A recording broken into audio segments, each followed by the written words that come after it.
Hey you guys, welcome to this week of Culture and Chaos. I'm your host, Komal Nambiar, and we have so many fun topics to talk about today.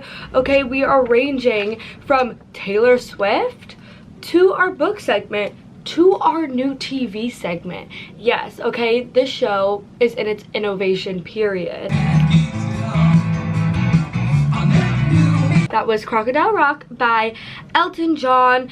And let's start this episode off with a bang. Yes, in the Blake Lively, Justin Baldoni case, Taylor Swift has officially been subpoenaed. Now here is the thing. I, on purpose, have not spoken about this case on my show. The thing is, whatever side you're on, you're not siding with another possible victim, right? Like, both parties are kind of saying they're victims in the situation, and that's what makes it tricky, and I don't think it's our place as an audience to be picking sides when a topic is this kind of sensitive. But what's most shocking to me is that they subpoenaed Taylor Swift. I'm sorry, do you know who Taylor Swift is? What? She is not gonna show up in court for you, baby.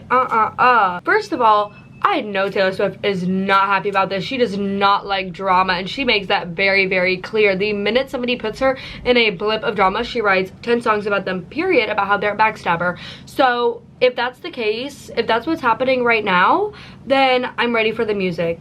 Girl, I'll support you no matter what. But also, I just think that is so incredibly messy to bring in another big celebrity name into a lawsuit that's already kind of like messing up your own career. That's just messed up, and that's giving selfish to me, especially because Taylor's team did put out a statement and they said, hey girl, actually Taylor Swift and her team had nothing to do with this entire movie. We were never on set. All we did was approve the song. So did 19 other artists approve their music to go on the show. So I don't know why you have subpoenaed her, but she kindly declined. Again, it seems disingenuous to me, considering if she really wasn't on the set and she really can't vouch for anything, then you really just wanted her name. Next up, we are listening to Forever and More by Role Model. That was Forever and More by Role Model. And because we have already touched on our favorite Taylor Swift, I have another thing to say. I have not seen a single person talk about this, so am I the one to break the news because it happened last night? Or did I miss the news, okay? And it is that Taylor Swift has officially debuted her first Reputation re-record. How has nobody talked about this? I am in shock that there is like not a million videos on my For You page about this. But yes, last night on the episode of The Handmaid's Tale, which you guys already know I am in my recent obsession with. I just finished the book, talked about that last episode. We'll get into my thoughts on the show later today. But she debuted her first re-recording on The Handmaid's Tale on their Monday night episode. I genuinely, seeing the comments, I think I am the one breaking the news. I'm gonna be honest, like with every re-recording, I do sometimes like the original more, just because I feel like in the re-recording, her voice is like too clear. You know, I like when it's like raspy and like a little messy here and there. Like, I love that. But besides that, yes, this is exciting. So that means everything I said last week about Reputation is coming soon, I was not lying. Next up, we are listening to London by Lily Allen.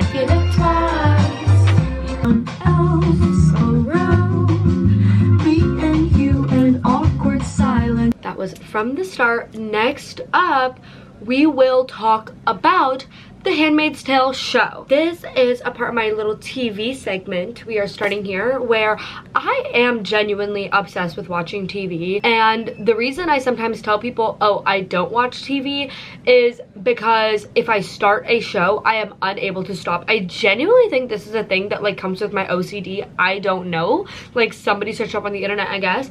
Because once I start a show, I cannot do anything until I finish it. So last week, okay, just 7 days ago, I told you that I was going to start watching The Handmaid's Tale. It is 6 seasons long, and every episode is about like an hour, a bunch of episodes. And 7 days later, I am almost done with season 5. So this makes sense that I haven't been leaving my house much, because I am just so obsessed with this show and I need to know what happens. Now, I have a lot of thoughts on this show. First of all, yes, season 1 is a lot like the book.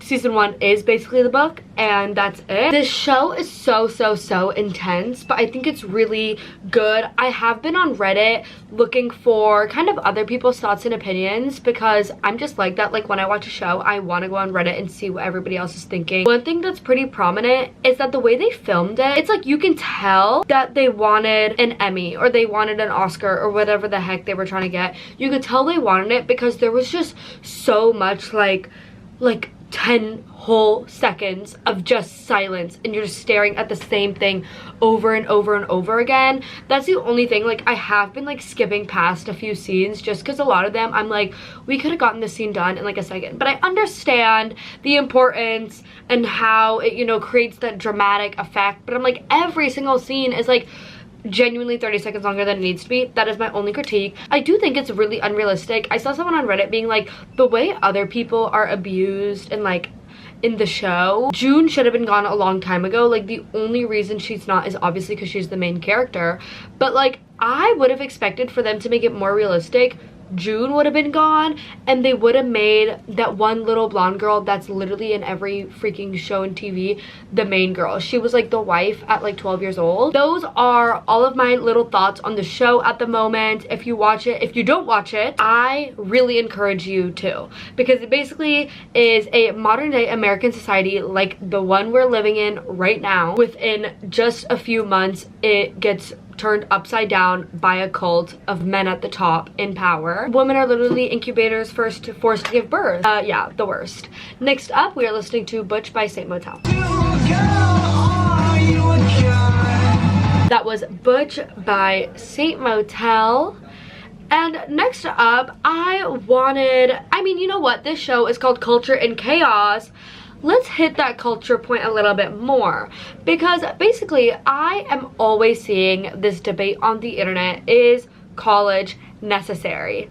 And I think I have a lot of thoughts on this, like for both sides, but I just wanted to talk about it because I know all of my listeners are at different points in their life. Either they've graduated, or they're not going to college, or you're just working, or whatever it is. First of all, if you have the privilege to go to college, because at this point college is not accessible to everybody. It is so freaking expensive in America, okay? You literally leave America, college is freaking cheap everywhere else. Not cheap, but like literally my boyfriend, he's Welsh, and his entire college tuition is paid for by the government, plus some. They literally give him extra cash when he was in university to like spend. Well, if you have the privilege to go to college, like you have the money, you have the means, you have the time, I would say you're doing a disservice to yourself by not going, if you have the privilege to go. And why I say that is because, okay, I know a lot of people say like, oh, you don't actually learn anything. I had a different experience. I think I learned a lot of valuable lessons in university.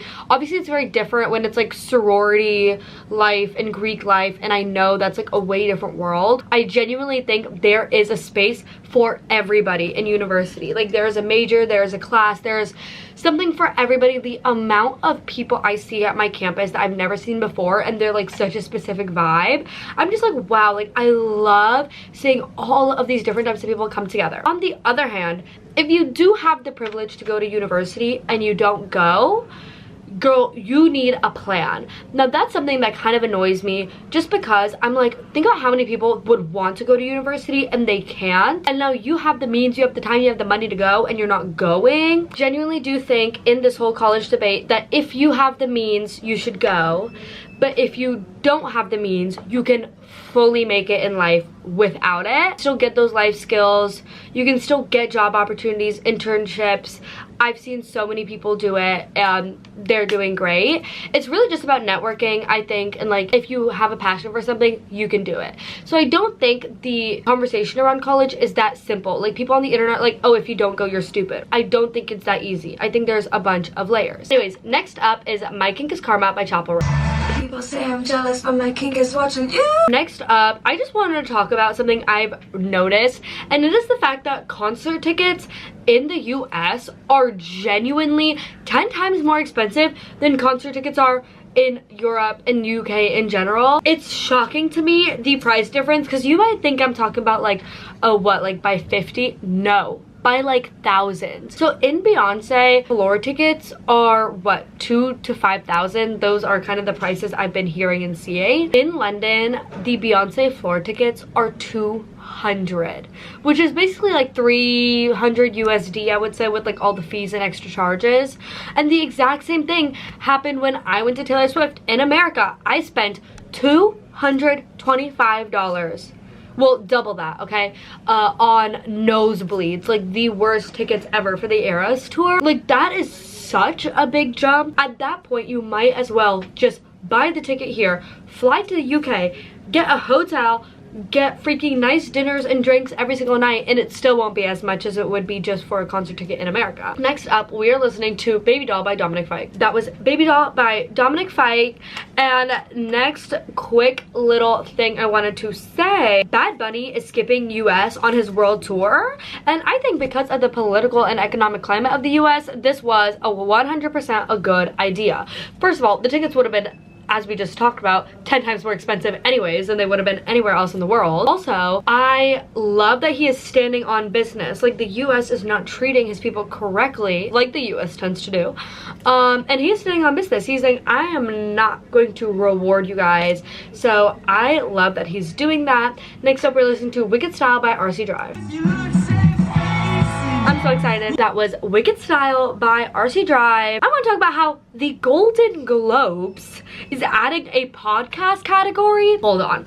Now, I have thoughts on this that you might be like, girl, this is conflicting to your own best interest, because aren't you kind of doing that? I know. But in my opinion, the Golden Globes is like for exquisite pieces of media that have been produced. I'm not sure Joe Rogan falls under that category. Do you know what I mean? I'm not sure Hawk Tuah falls under that category. I just don't think that podcasting is, dare I say, hard. Like, I can see how it's time consuming and, you know, you're putting yourself out there on the internet, but it is way different than being in a TV show. Like, I'm just really shocked that the Golden Globes is starting a podcast category, because again, look at the leading podcast. Do we really want Joe Rogan to say he has won a Golden Globe? But next up, we're listening to Alice by The Vista Kick.